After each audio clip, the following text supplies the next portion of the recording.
सोलापूर जिल्हा परिषद निवडणुकीच्या रणांगणात एकाच कुटुंबातील दोघे जण उतरले आहेत. कुठे दोन भाऊ तर कुठे पती पत्नी, काही ठिकाणी आई मुलगा तर काही ठिकाणी वडील मुलगी, वहिनी दीर, बहीण भाऊ अशा नातेसंबंधातील उमेदवार निवडणुकीच्या मैदानात उतरले आहेत.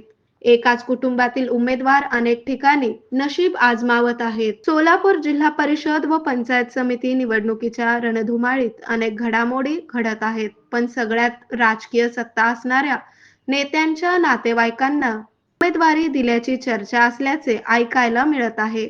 काही झाले तरी सत्ता आपल्याच कुटुंबियांकडे राहावी यासाठी कुटुंबियातील सदस्यांनाच अनेक ठिकाणी रिंगणात उतरविण्याची धडपड नेते करत आहेत. या नातेसंबंधाच्या राजकारणात एकाच कुटुंबातील दोन, तीन उमेदवार सध्या रिंगणात आहेत. याशिवाय एकाच घरात दोन पक्ष देखील पाहायला मिळत आहेत.